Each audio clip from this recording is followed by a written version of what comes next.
أعوذ بالله من الشيطان الرجيم بسم الله الرحمن الرحيم وقال رب اشرح لي صدري ويسر لي أمري واحلل عقدة من لساني يفقهوا قولي بسم الله والحمد لله والصلاة والسلام على رسول الله صلى الله عليه وسلم. So sadly we've come possibly to the very last episode of our Seerah class, as we're now going to finalize on the last section of the whole Seerah, which is the death of the Prophet Muhammad sallam. So it's quite an intense story, and it follows directly after the event of his Hajj that he had performed. And that was one of the very last things that Allah subhanahu wa ta'ala had bestowed on Muhammad sallam. And the reason why that was done was because, remember, the act of performing Hajj was, for Muhammad sallam, was the final icing on the cake, because for that to happen you would have to remove all of the pagan activities, all of the kufr that existed. And if you remember clearly, at that stage what Muhammad sallam had done was that he had told the Hazrat Ali and told Abu Bakr Siddiq that the order would be given that no pagan activities would occur now in the city of Makkah and Medina, and also the fact that any agreements that were made with the pagans, with the mushriks, that they would honor that agreement until it expires. And then the final verdict came during the time of Muhammad sallam's final days. Now, one of the very last expeditions, and this was the last expedition that Muhammad sallam had set just before his death, was when they returned back to Medina from the Hajj. He sent Usama bin Zayd radiyallahu anhu. And just to kind of give you a backdrop, who was Usama bin Zayd? If you remember, in the very early days in Makkah, Muhammad sallam, before he became a prophet, his wife Hazrat Khadija radiyallahu anha, she gifted him a slave who was Zayd bin Haritha. And Zayd bin Haritha became very close to Muhammad sallam, and Muhammad sallam, he was very beloved to him as well, to the point that people used to call him the son of Muhammad sallam. So he was almost given that name of Zayd bin, as in Zayd bin Muhammad. So Muhammad sallam had this great affection for him and looked after him, to the point that when even, and Zayd bin Haritha's story was that obviously when he was bought as a slave, he was actually kidnapped when he was on a journey with his mother from one town to another. And he came from a very prestigious family, a very prestigious tribe from up north. And as I was explaining to you, the times of during the time of this Jahliyyah, the time of the Sallam, if you look in the history books, and I have to tone it down in these conversations, in these Seerah classes, and if you look at the Jahliyyah that occurred in this period of time, was probably the darkest days, the darkest eras you would ever expect in the history of mankind. And we can't get into details, and if you're interested, read about that. If you know what the Vikings were doing, if you know what was going on in the Americas, if you know what was going in China and India, put all them together. We're talking about Bedouins. We're talking about people who didn't have any concept of right and what was wrong. It's all about survival for them. And with the influence of the Roman Empire, the influence of the Persians and the Yemens and the Abyssinians, everyone wanted a piece of the pie. So it was a lawless world, right? So he was kidnapped, him and his mother, and then he was sold from one trader to another, and eventually ended up in the hands of Hazrat Khadija, who then gave it to Muhammad sallam. So Muhammad took Zayd bin Haritha, and then it came to a point that when his father, many years later, his father found out, because he was desperately looking for his son where he disappeared. Because when you know that your son's now gone and kidnapped and taken and sold as a slave, even 5 years, 6 years, you can't just claim him back. There's no police force, there's no international law. You've got to go and you have to buy him back. So when he found out that Zayd bin Haritha was there with Muhammad sallam, he came to come and collect his son, and he said to Muhammad sallam, I will pay for him. Muhammad sallam, you don't have to pay for him. If your son wants to go back with you, you can take him. I'm not that kind of person. And he asked Zayd bin Haritha, do you want to go back with your father? But the love that Muhammad sallam showed Zayd bin Haritha, he said, no, I want to stay with you. So as a result of that, Zayd bin Haritha was married to his cousin Zainab radiyallahu anha, and that marriage didn't work out. It's mentioned in the Quran. We mentioned this whole story. So after a few years, they got divorced, and then he was married to Ayman, who was one of the foster parents of Muhammad sallam when he was young. and they had a son, Osama bin Zayd. So Osama was the son of Zayd bin Haritha. And Zayd bin Haritha, if you remember, also died in the Battle of Mu'tah, where we're talking about 3,000 Muslims were sent in the northern region up towards Syria, not quite there, but the northern part of Arabia, going towards Syria. And they were effectively met with an army of 250,000 to 500,000 soldiers. And 3,000 Muslims had to face against them. And Zayd bin Haritha was the leader of that army, alongside with some of the other top Sahabi, and Zayd bin Haritha had met his death there and died shaheed. So Osama bin Zayd was very, very close to Muhammad sallam. It just shows the character of Muhammad sallam, that he had his own family members, and Muhammad sallam comes from a very prestigious family. But Osama bin Zayd was the son of a slave, and yet Muhammad sallam had so much love and compassion that on this last journey, on this last expedition, Muhammad sallam said to Osama bin Zayd that you will now lead this army and you will go up towards Syria. So he was going to go to Palestine, Syria, to deal with that army. And it was probably befitting for him to do that, because it was that very same army that had killed his father. So Muhammad sallam wanted to give Osama the opportunity to almost take revenge for his father, or to fight, or to invite these people to Islam. So he had an army set there, and many of the Sahabi were there, including people like Umar bin Khattab. And they made Osama bin Zayd the leader. And Osama bin Zayd was only about 17 years old. 17 years old, he was made the general of an army. Now, what was interesting was, if people had anything to criticize about, they would have criticized about his age. Why are you putting a young kid in charge of us? They didn't do that. They had a complaint to Muhammad sallam that why are you putting Osama bin Zayd, who was basically the son of a freed slave, in charge of us who come from a prestigious family? And this is where Muhammad sallam said that Zayd bin Haritha is beloved to me, and what he has done for me, none of you can touch. And he is his son, and Osama bin Zayd is beloved to me, and he is worthy to lead you. And this is what Muhammad sallam said. Out of 4 or 5 things, he said one of the few things that will never leave my ummah is racism.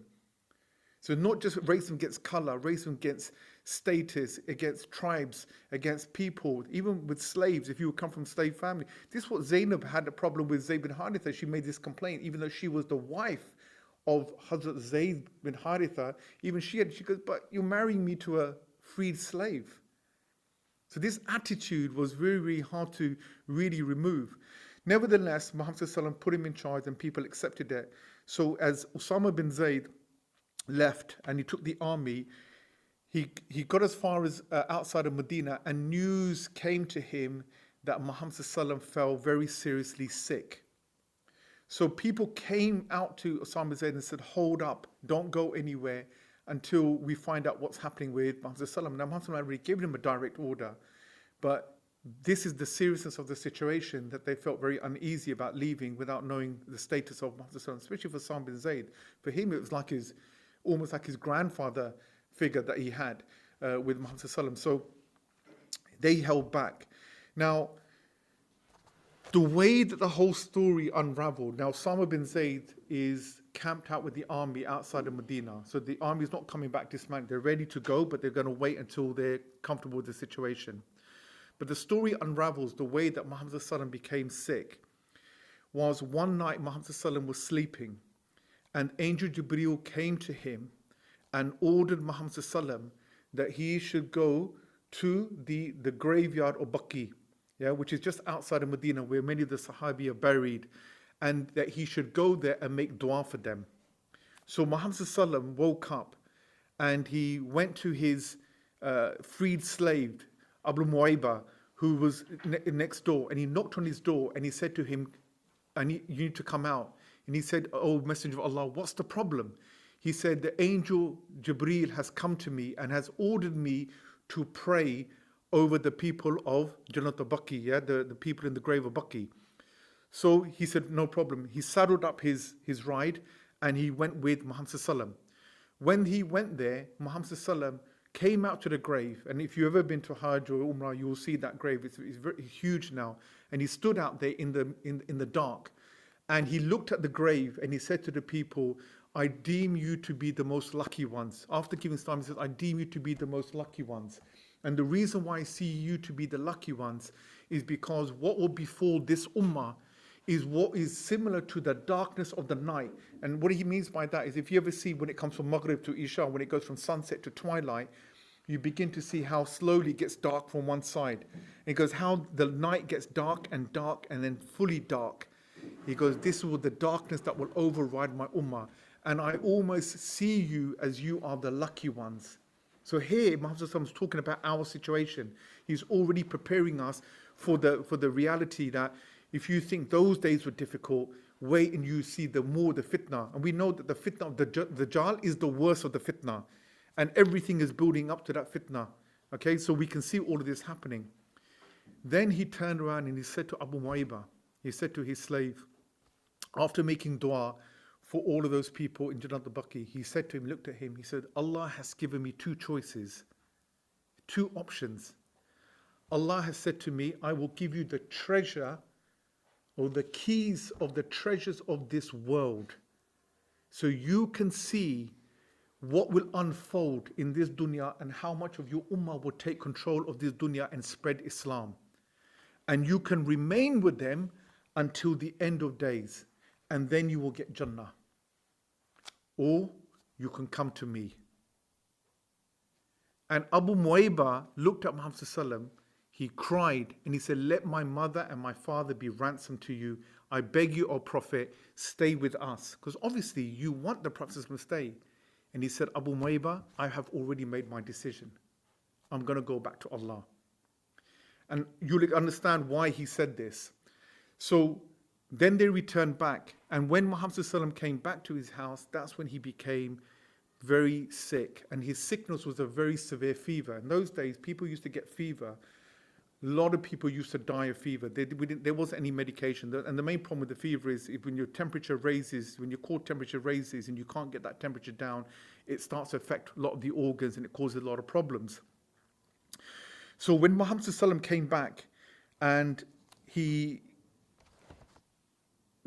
this is the most interesting thing about Muhammad sallallahu alaihi wasallam as a character, that the West always attack us about the fact that, man has several wives and, you treat them like mistresses or you don't treat them fairly, whatever. Muhammad sallallahu alaihi wasallam had 9 wives and he looked after each one of them equally. He didn't even have to seek permission from them, and yet he would. Muhammad sallallahu alaihi wasallam, when he came back and he was feeling very, very sick, the fever overcame him, he would still go around, visit all his wives. The last one he saw, when his fever got too much for him, was Hazrat Maymuna radiallahu anha. And he said to her and called the rest of them and said, I'm feeling so sick and so poorly, I'm asking your permission, would you allow me to stay at Aisha's house so that I can recover or I can... But Muhammad sallallahu alaihi wasallam knew that the signs were already there and they gave permission. They said, of course. And the hadith goes on to explain that Abbas, his uncle, and Hazrat Ali, the way they had to carry him out is, how soldiers carry out an injured person and their feet are being dragged on the floor. This is how they carried him out and laid him in the bed. Now, there were ayahs of the Quran that were revealed in terms of the indications of Muhammad sallallahu alaihi wasallam. There were several ayahs, and these ayahs will be reused again. So some of the ayahs were indications of Muhammad sallallahu alaihi wasallam's death. Now, if you remember the first one, what was the real cause? What was the trigger point for his death? And if you remember the story of Khaybar, when he took the land of Khaybar against the Jews, and he captured all of the Jews, one of the Jewish women said to his wife, let me prepare a dish for him. What does he like? He likes sheep. And what part of the sheep does he like? He likes the shoulder. And she poisoned the food. And when she came to give the food to them, some of the Sahabi, they ate. And when Muhammad sallallahu alaihi wasallam took the piece of the shoulder and he put it in his mouth, he spat it out immediately and told the other Sahabis to spit it out. One of the Sahabi was, unfortunately for him, he didn't survive and the poison got into his system and he died. For Muhammad sallallahu alaihi wasallam, the poison did enter his body, but not enough to kill him at that time. And he turned around and he said to this woman, he called her back and he said, what did you do? She said, how did you poison this sheep? She said to him, how did you know? He said, because the bones spoke to me and told me that I've been poisoned. Now from this, Muhammad sallam used to repeatedly say to his wife, Hazrat Aisha, he says, I still feel the pains and the pangs of the poison that I take like it's severing my aorta, my vein. So we know that that was a trigger point that was demising and making him weak. Because once the poison gets your system, your body becomes weak, your immune system becomes weak, you get fever, and it just leads on to one thing to another. So Allah subhanahu wa ta'ala says in Surah Zumar, He says, you will be dead and they shall be dead. Then on resurrection day, you will be contending with one another before your Lord. These are one of the indications about his death when this ayah was revealed. Even though the ayah is general, refers to everyone, but people knew.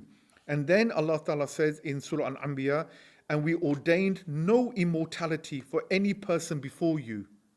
No one was given immortality before you. And if you die, will they become immortal? No, they won't.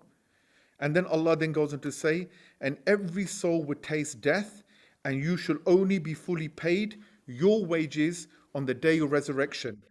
Those drawn away from the fire will be brought into paradise, and will be those who have succeeded. Life on earth is nothing but a baggage of vanity. Everything you see in this dunya is nothing but vanity. It's things you don't need. And you will see how Muhammad sallallahu alaihi wasallam, when he died, what he had. A man that had conquered the whole of Arabia and the riches. What was he left with?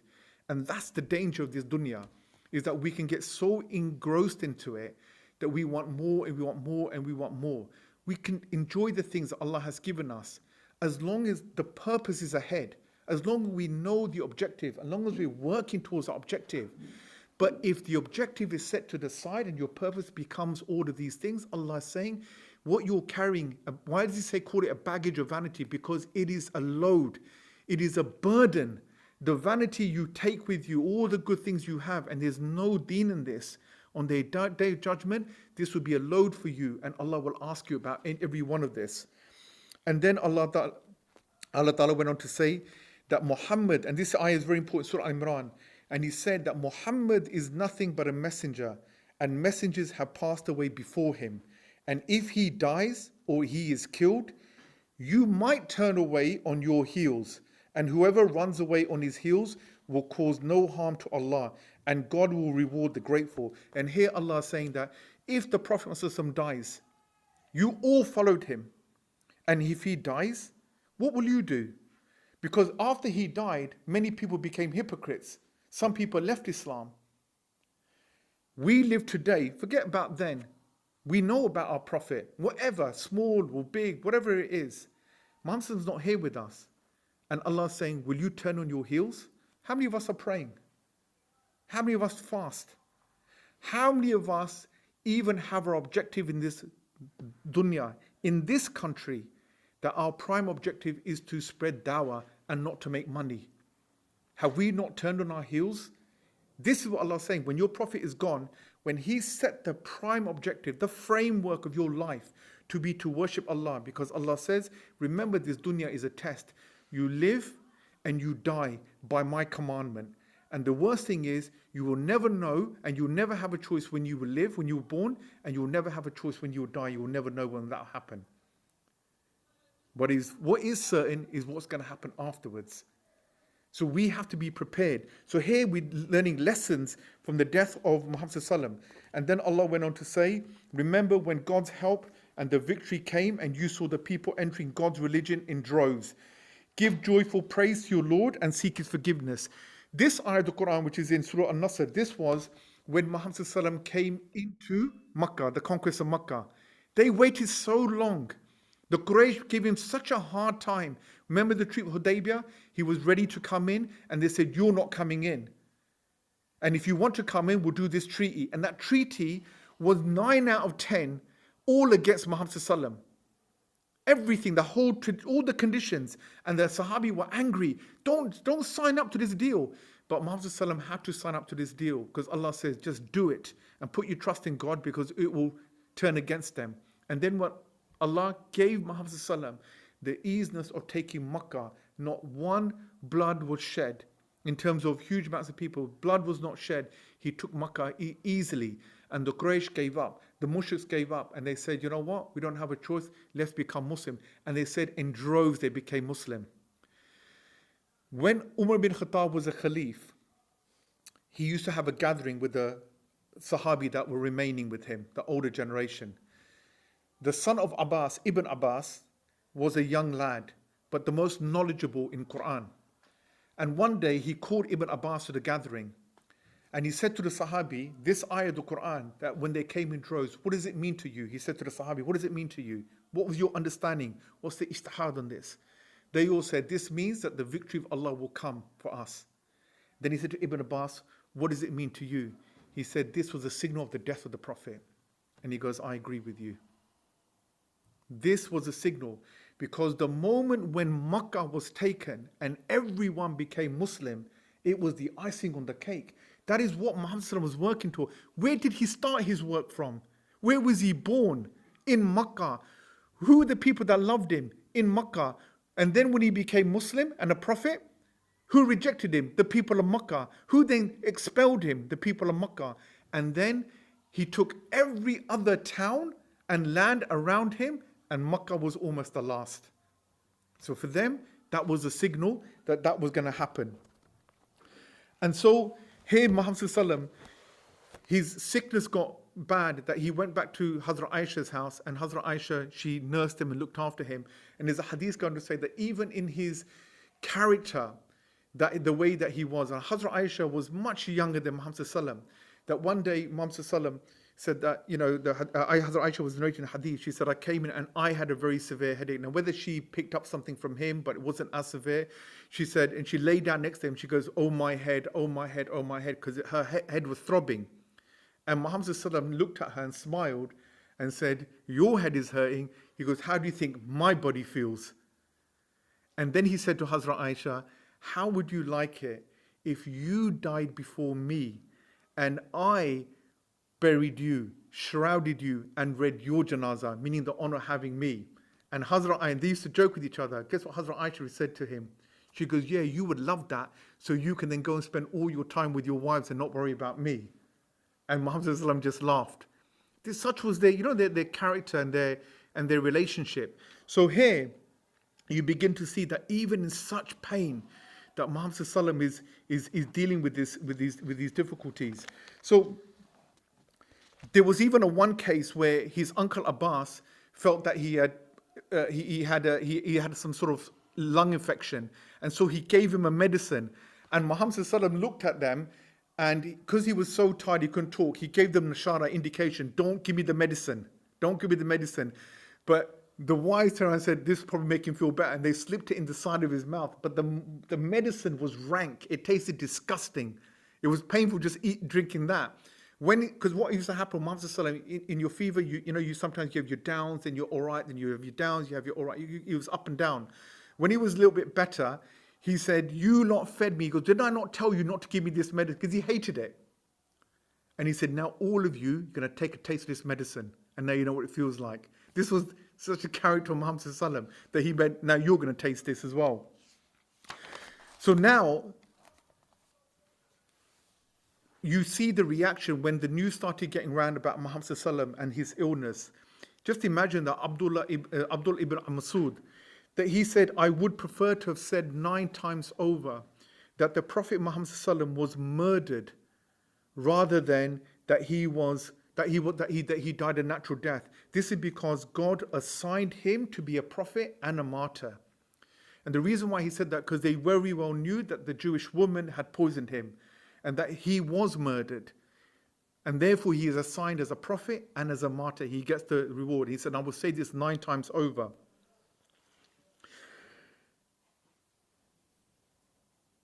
But this is another interesting thing. So here you begin to see some of the reaction of some of the Sahabi. Now, Abbas is the uncle of Muhammad sallam. Abbas is a very ambitious individual. Very, mashallah, he was a Sahabi, but very ambitious Sahabi. Because remember at that time when Muhammad was giving dawah in Makkah, he was one of the leaders of the Quraysh, and he was very tied in quite strongly. And when they all became Muslim, he became Muslim secretly, so he can kind of still spy for Muhammad sallam, but reap the benefits as well of what's going on in Makkah and so forth, right? And didn't want to make things difficult for him. When the news was coming out that his situation was bad, and Abbas was there, saw his nephew. Now remember, Abbas was one of many brothers, right? One of many of Muhammad sallam's uncles, and many of his uncles died with this illness.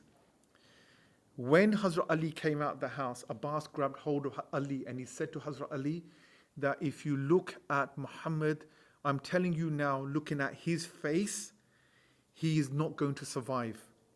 And the reason why I say this, because he has the same look on his face as did his uncles when they got fever. Now is the time for you to go in and to secure the leadership. And Hazrat Ali became angry by this statement. He said, if I go in now and I say to Muhammad sallam that you should make me leader or give the leadership to our family, and he refuses, then tomorrow when he died and our opportunity comes to be elected as leaders, nobody will elect us as leaders because he refused that. Don't be so stupid. And he became angry at Abbas by this. So some people's thinking, and it doesn't necessarily mean that he was thinking from a bad perspective, he wanted to ensure that the right people were in power, but Allah subhanahu wa ta'ala chooses who will be in power in these situations. Muhammad sallam's illness became so bad over a period of time. Now remember, just to give you an idea, this was over a 7-day period from the time he got his fever up until the point that when he passed away. And when his fever got so bad, Muhammad sallam would order the Sahabi to come in, and he would call Abu Bakr Siddiq, and he would call his son, Abu Bakr Siddiq's son, in as well, and said, quickly, let me write a document for you and of things that you should all be doing. But the Sahabi started to argue. They said, is he feeling all right? We have the Quran and we have the Sunnah. Why are we writing an additional document? And between themselves, because of this debate they were having, Muhammad sallam became angry and said, forget it, leave the document now. And then Muhammad sallam, he said, but I will advise you 3 things. And the Sahabi recorded this, but he forgot one of them. He said, number 1, and this was the final Sharia ruling, fiqh, that he given. Number 1, remove all the unbelievers from the land of the Arabian Peninsula. So mushriks are not allowed to be in the land of Arabia. And the reason why, because this was going to become the heart of the Muslim Ummah from the time where he established it until Qiyamah, until the Day of Judgment. So they should be removed, so their influence is not there. Their influence would never be there in terms of deterring people away from Islam and going to idol worshipping. And that was established. Secondly, which was very important, he said, treat the delegations, people who come, could be the mushriks, could be whoever, who come to visit, treat them in the same manner that you have seen me treat them. And Muhammad sallam treated them like kings. And it was this act that they loved, because in those days, if you were to go to see Kisra, the Persian king, or you would go to see Caesar, or the Tuban from Yemen, or the Abyssinian Negus, you would have to come in, bow down to them. You will not be allowed to enter unless he allows you to enter. The king would always sit in a high pedestal. You would sit down below. While he's sitting, you're not allowed to sit. And what did Muhammad sallam used to do? If you remember the story of Adi bin Hatim, for example, when he came from Syria to become Muslim, when he came to see Muhammad sallam, Muhammad sallam took him to his own house. Muhammad had one pillow. He took the pillow and he said, you sit on it. Adi bin Hatim was embarrassed. He goes, you're such a great leader. You run the whole of Arabia. I feel embarrassed. I've gone to other kings and I'm not even allowed to sit down, and you're giving me your cushion, almost your throne. And he gave him the cushion while Muhammad sat on the floor. So Muhammad was saying, treat the delegations in the way, because the way you behave, people will remember this is your persona and this is your personality. This shows the character of a Muslim.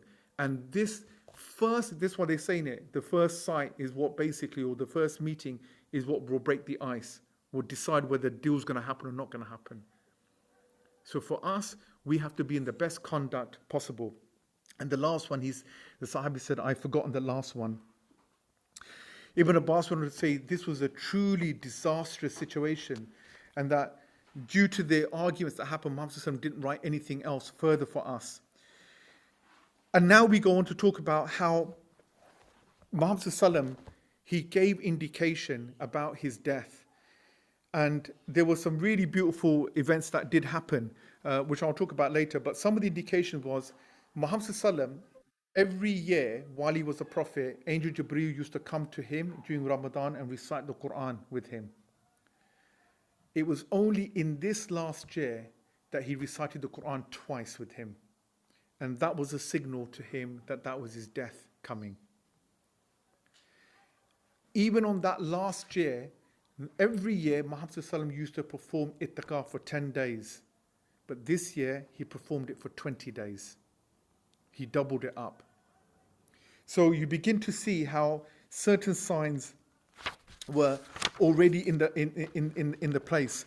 Now, one of the other things that Muhammad sallallahu alaihi wasallam had done was his illness became so severe that he ordered the Sahabi and his wives that bring me 7 skins of water. So you have they make a water drink, yeah, out of the animal skin.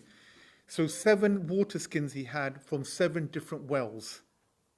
From 7 different wells. Now each water had different properties. Some water was cooler, some was warmer, some had different properties, and he would do this. Now there was a book that was written much later about the washing of your body with the 7 types of water, right, for cure. So what Muhammad sallallahu alaihi wasallam would do, they would pour, his temperature was so severe, they would pour the water over him. Then he would go out, and then he would perform the salah with the Muslims, because he would go out there and he would call. Now, the way it used to happen was Hazrat Bilal was in charge of doing the adhan and the aqama, and every time he would do the aqama, he would come to Muhammad sallallahu alaihi wasallam. Remember, Muhammad's house is in the masjid, and he would go to the screen and say to Ya Rasul, we're ready for you to now lead us. And Muhammad sallallahu alaihi wasallam would come out and he would lead the prayer. Every time he got sick and he washed himself, he would come out, and there was a sermon that he had done.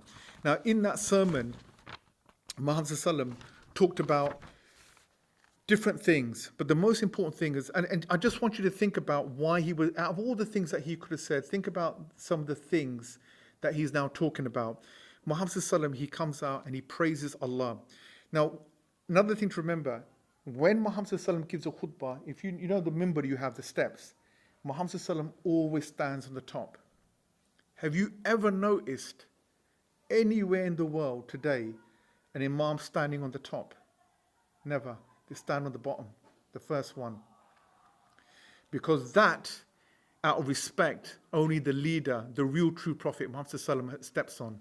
That's why all the other, you'll find that they will step on the first or the second, but never on the top. So Muhammad sallallahu alaihi wasallam, he steps on the top, he praises Allah, and he says to the Muhajirun. Now he has Muhajirun and the Ansar. Muhajirun, remember, they're the original people who were from Makkah, and the Ansar were the people in Medina who came and took Muhammad sallallahu alaihi wasallam in. Now obviously over time the Muhajirun numbers grew, because all the people that left their towns and came to Medina, the vast majority of the population of Medina are Muhajiruns. They're outsiders, right? Because now when Medina is growing as a state, a lot of people are coming to move in to learn about Islam. So Muhammad sallallahu alaihi wasallam, he said to the Muhajirun, you have become very numerous, while the Ansar have remained as they are, and they have not increased in number, but they are my saviors, those with whom I sought refuge when things were difficult. Honor them for their exploits and disregard their shortcomings, meaning love them and give them extra favors, because these people done something that nobody else in the whole world had given me. Everyone turned me down except for these Ansar. He then wanted to say that people, one servant of God has been given by God to choose between what is upon the earth and what is with Allah. And he has chosen what is with Allah. One servant in this dunya of Allah has been given a choice by God between what is on this earth and what is with Allah. So people are thinking, mashallah, this is great, we get reward. Only one person clocked on what that meant. And he started to cry profusely, so heavily that people turned around. And who was it that was crying? It was Abu Bakr Siddiq. He knew immediately what this meant, that Allah had given a choice to Muhammad sallam, that you can stay with us or you can come back to me. And he knew now that Muhammad sallam was going to leave. And when Muhammad sallam saw him crying, he said to Abu Bakr Siddiq, he says, stop crying. Stop crying. He said, you are the most trustworthy from between all my families, all my friends, and the whole ummah. You are the most trustworthy. You know why? Because out of every single person, when Muhammad sallam became a Muslim, when he declared himself as a prophet, everyone questioned him whether he was, he wasn't. Umar bin Khattab, Hadr Uthman bin Affan, right? Everyone questioned him except for Abu Bakr Siddiq, accepted him immediately. When Muhammad sallam was being attacked, and not the Sahabi in Makkah, not the Sahabi stood back, only Abu Bakr Siddiq threw himself in front and didn't care for his own life. So he said to Abu Bakr Siddiq that you are the person.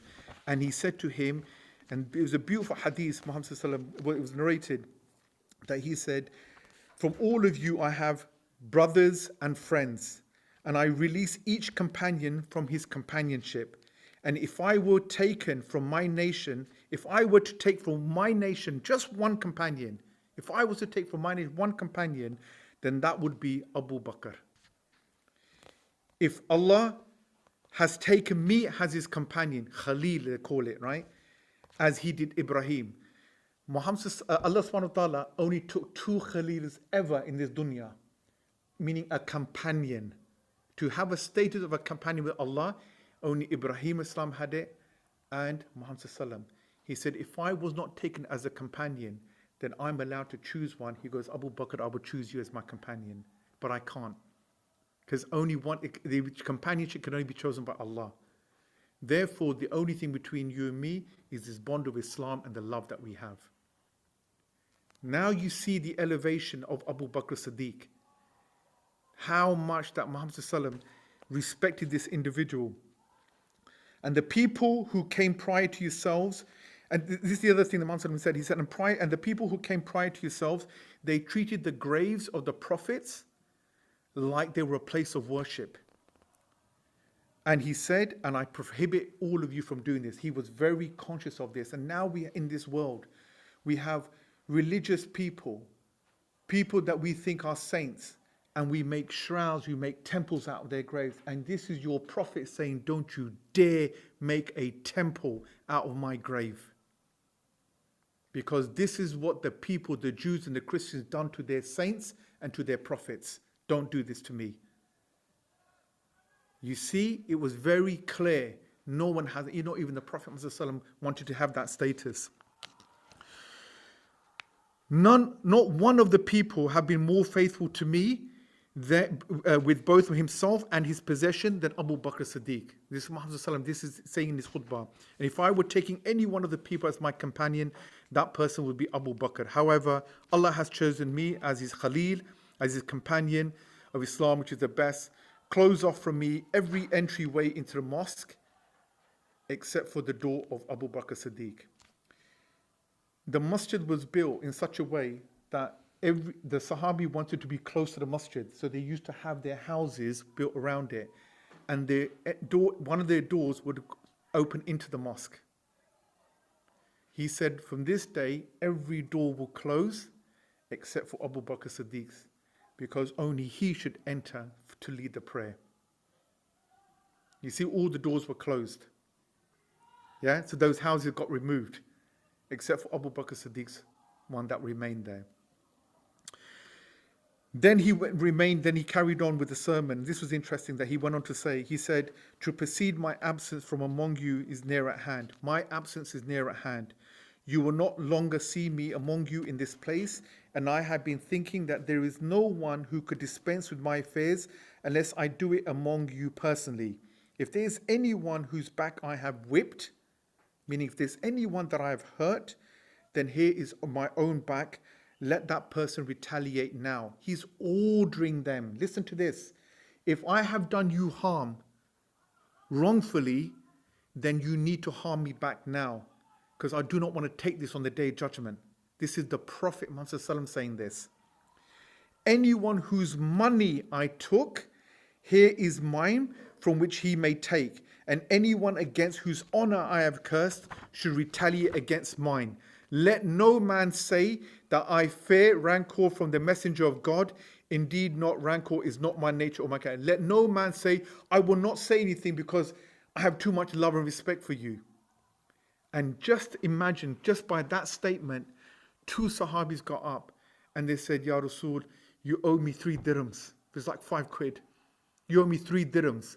And Muhammad ﷺ said, and explain to me when and how I owed you this. He goes, we were walking once and there was a poor person and you said to me, give him 3 dirhams, I'll give you that 3 dirhams back later.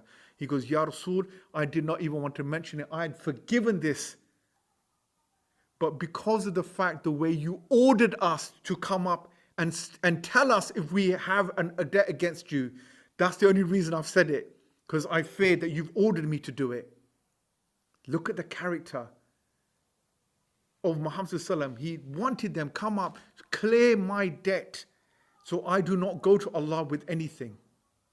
Because you'll know that from his very last statement, the very last words that he said before he had died, right? So here you can see the nature of Muhammad ﷺ ordering his ummah, speak up against me if I've done wrong, whip my back. If I dishonored you, dishonor me now. If I owe you money, you better speak up and take that money from me. And then when he said that, he said to Abbas, give him the money. And the Sahaba didn't want that. Another one said, you owed me money as well. And we're only saying this because you're ordering us to say this. And the fear that we will be sinful. And then they went ahead and did this. So here now, Muhammad ﷺ's illness becomes more intense. He goes back and the intensity of his sickness becomes so severe that Muhammad ﷺ, it came to, I think it was Isha Salam, and it was Hazrat Bilal that came to bring him. He said to the Sahabi that were with him, Abbas, Hazrat Ali, get me up. When he got up and he washed himself to do wudu, he tried to walk, he fainted. When he came to his consciousness, the masjid was packed and they were all waiting for Muhammad ﷺ to lead the prayer. No one has led the prayer in over 10 years. No one has led the prayer except for Muhammad ﷺ. Nobody in 10 years. Except for when they were on expeditions, whatever. But whilst he was there, no one. Whilst Muhammad was there, no one would lead except for him. He gets up and the first thing he says, and this is what I keep telling everyone about your salah. Salah is the most imperative element in your deen. The very first block in your religion. If you miss it, if you skip it, you are taking apart the foundation of your entrance into paradise. You take that out, you will collapse, you will not make it into paradise. The Prophet Muhammad wakes up and he says, have they prayed? They said no. He said, get me up. He tries to walk again, he faints. 7 times he tries. Then he said, have they prayed? They said, they've prayed. Because the time was going. Now, Muhammad ﷺ, he orders Abu Bakr Siddiq. And he says to Abu Bakr Siddiq, he says to one of the companions, tell Abu Bakr Siddiq to lead the prayer. One man goes out. He could not find Abu Bakr Siddiq. Abu Bakr Siddiq used to live on the other side of Medina, right? It's quite far away. Hazrat Umar was there and he said to Hazrat Umar, I can't find Abu Bakr Siddiq. You should lead the prayer. You're the next one. One hadith says, when he heard Umar say, Allahu Akbar, Muhammad said, no, not him. Allah does not allow it. Allah does not allow it, not him. Meaning it should only go to Abu Bakr Siddiq. And then they called Abu Bakr Siddiq to come and lead the prayer. So the problem with this was Hazrat Aisha, when she heard that Muhammad sallam had picked her father to lead the prayer, being a loving daughter and protective of her father, she didn't want that father to have that responsibility. So she tried to persuade, she tried to say, but my father, oh Ya Rasul, he's a very emotional person. When he used to recite the Quran, he'll cry, he'll disrupt the prayer. He said, no, he will lead. So then Hazrat Aisha goes to Hafsa, the daughter of Umar bin Khattab, and says, why don't you try to convince the Messenger of Allah to maybe put Umar forward? Because her fear was that if Abu Bakr Siddiq leads the prayer, and after the death of Muhammad sallam, that every time they see Muhammad sallam, Abu Bakr Siddiq leading the prayer, it will just remind them of the death of the Prophet. She didn't want that burden on her father. And then when Muhammad sallam heard that the women were talking, his wives, he said to them, you are conspiring. You are like the women at the time of of Yusuf alayhi salam. You are like the women who were conspired at the time of Yusuf alayhi salam. I have given my order, and Abu Bakr Siddiq will lead the prayer. So now Abu Bakr Siddiq, he's been given this order, and so Muhammad sallam is in his room, his fever is getting worse, and Abu Bakr Siddiq comes out and he leads the prayer. At one point, Muhammad sallam has the strength to get up, and he's being brought in by two of the Sahabi. And when Abu Bakr Siddiq notices that Muhammad sallam is coming, he tries to step back to allow him to lead. Muhammad sallam gives him an indication, says, no, stay there. And he told them, place me next to Abu Bakr Siddiq. And here you find, and so no hadith says, so the different opinions about it. Some say that he was just slightly behind, and that Abu Bakr Siddiq had led the prayer. So for the ummah, the people could only see Abu Bakr Siddiq. They couldn't see that Muhammad sallam, because Muhammad sallam's house was right near the front, and he would lead in. Some say that Muhammad sallam actually was part of the Jamaat itself. But that was it. That was the breaker that was important for Muhammad sallam, that he would then lead, that he would be the chosen one for the next, to be the next Khalif. Muhammad sallam is now back at his house. His illness is getting more severe. Ibn Abbas comes in. He can't even touch his forehead. The heat is so severe from he goes, I can't even touch you. He goes, what pain must you be suffering? And he says to Ibn Abbas, remember one thing, that every prophet suffers twice of what a normal human being does.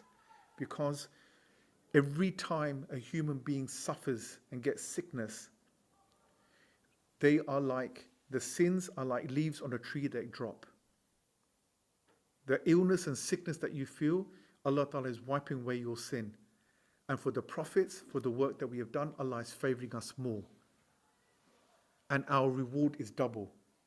And then he said, so the prophets will get the biggest of test, then the imams, then the next in strength of faith, and next and next and next and next.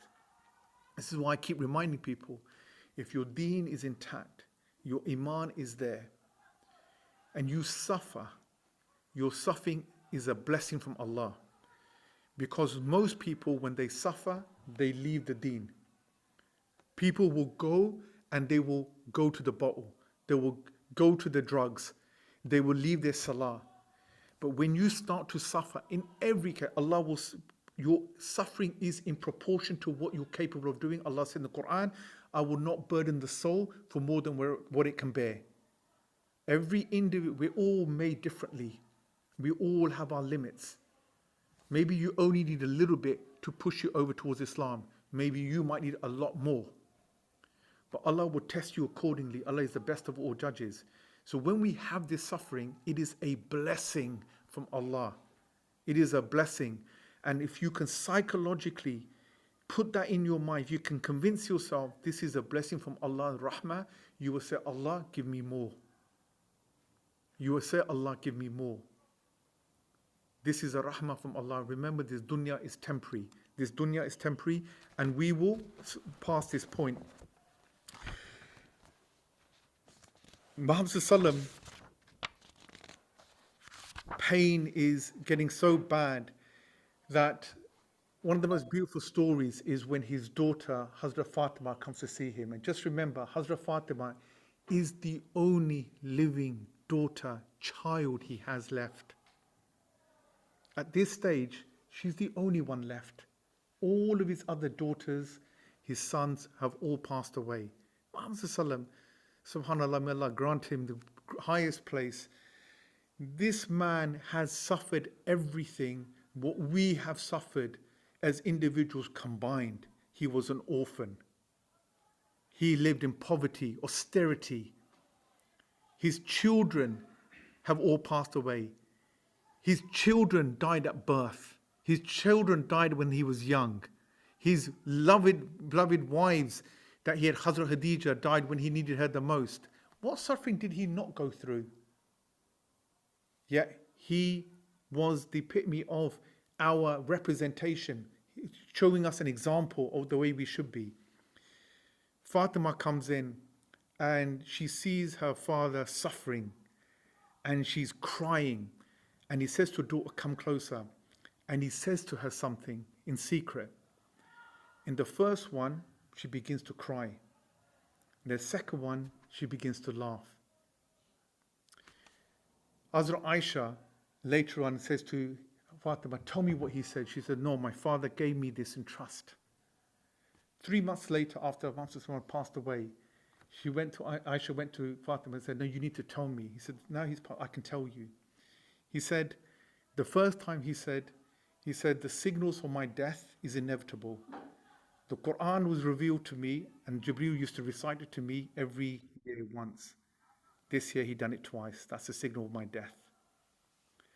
And then she goes, I cried.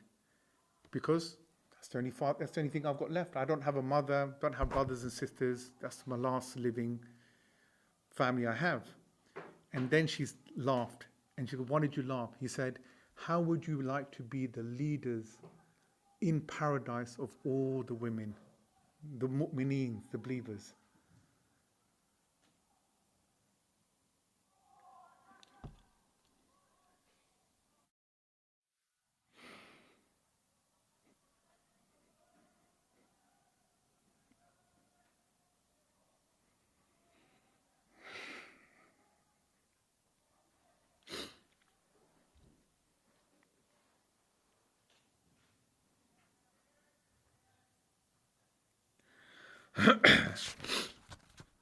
So Aisha, she kept Muhammad sallam when he was dying. Sorry.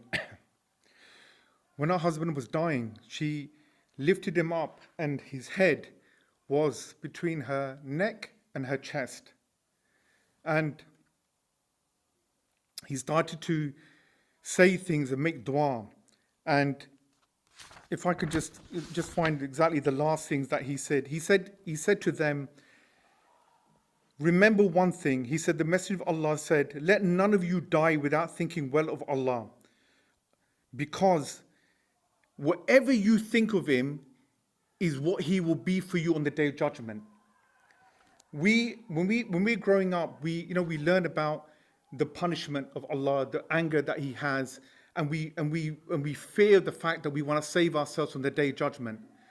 But Muhammad sallallahu is saying, remember that the mercy of Allah is greater than his punishment.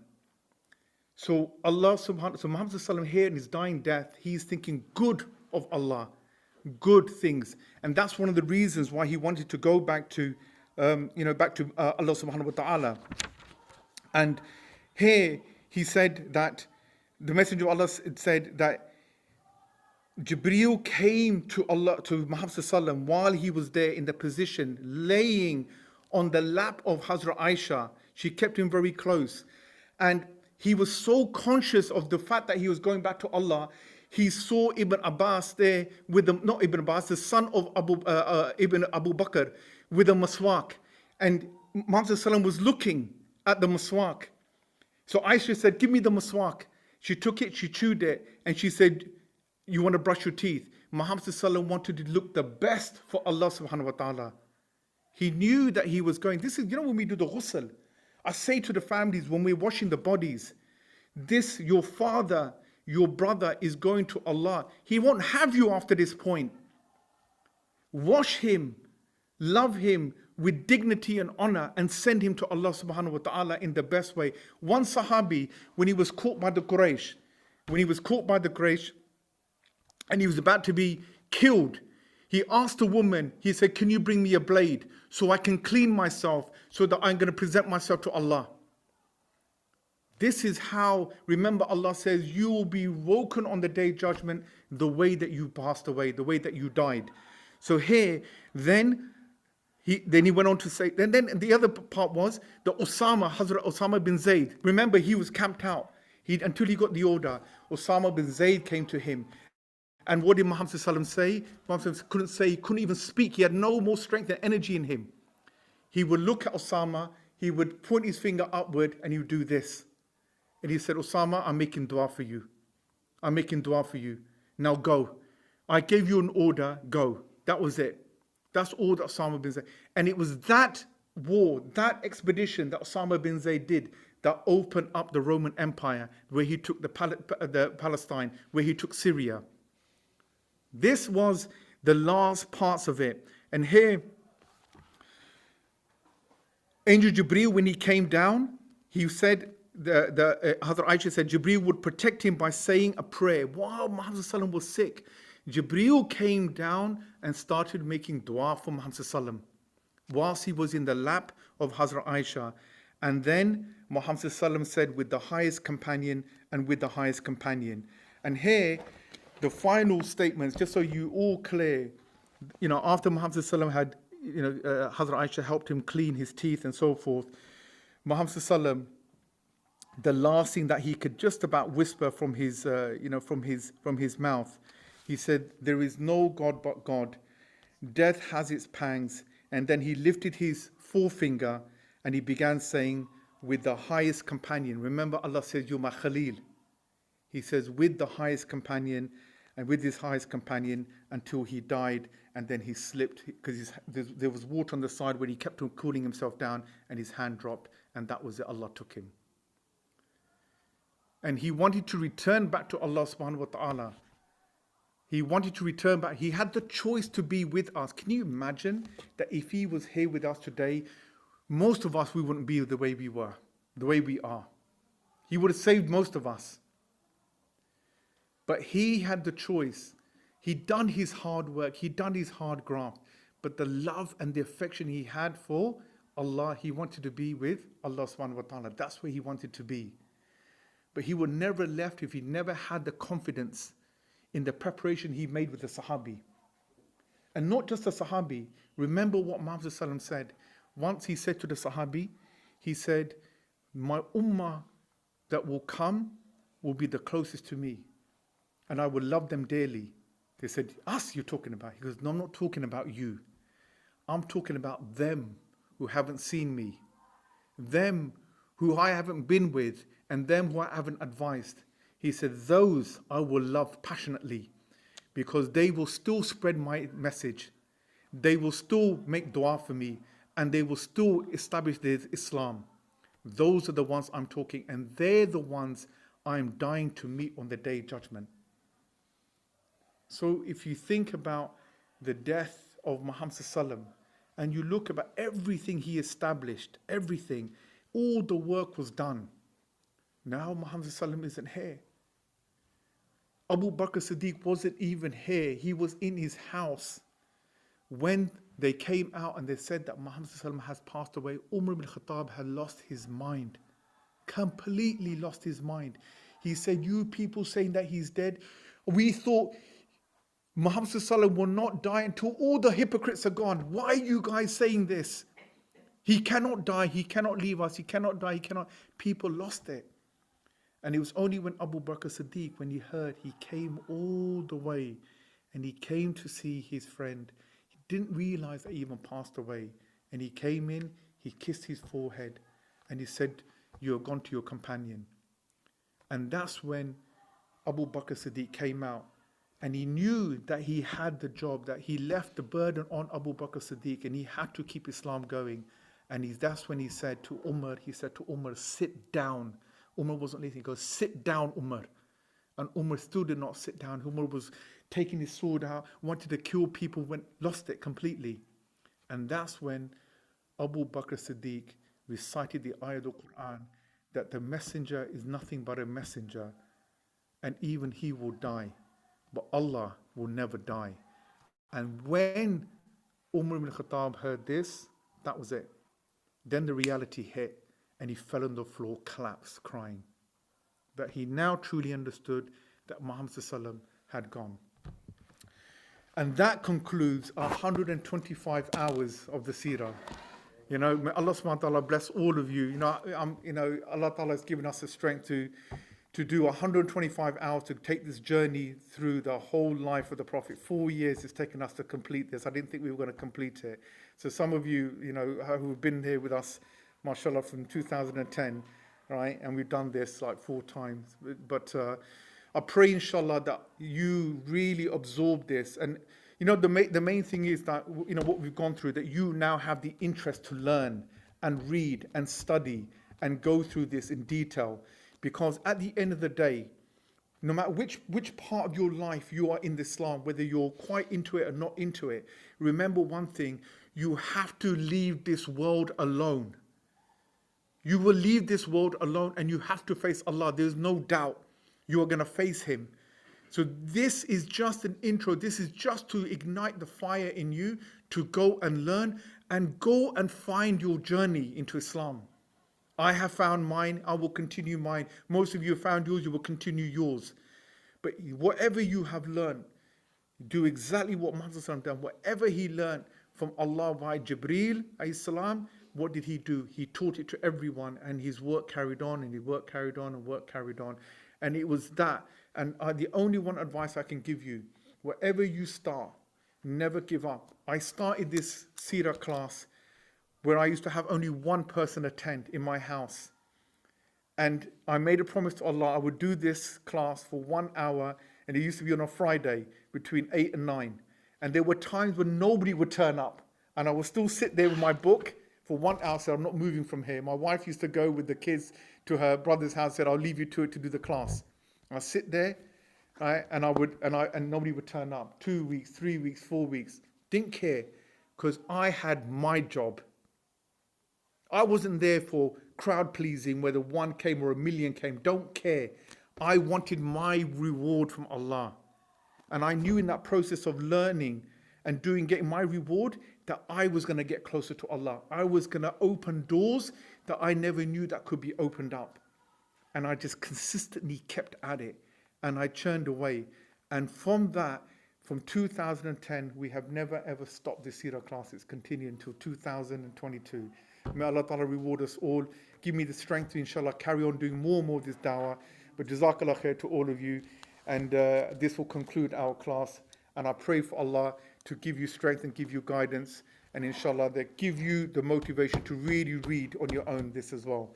So inshallah, we will let you know what happens from this point. But Jazakallah khair to everyone.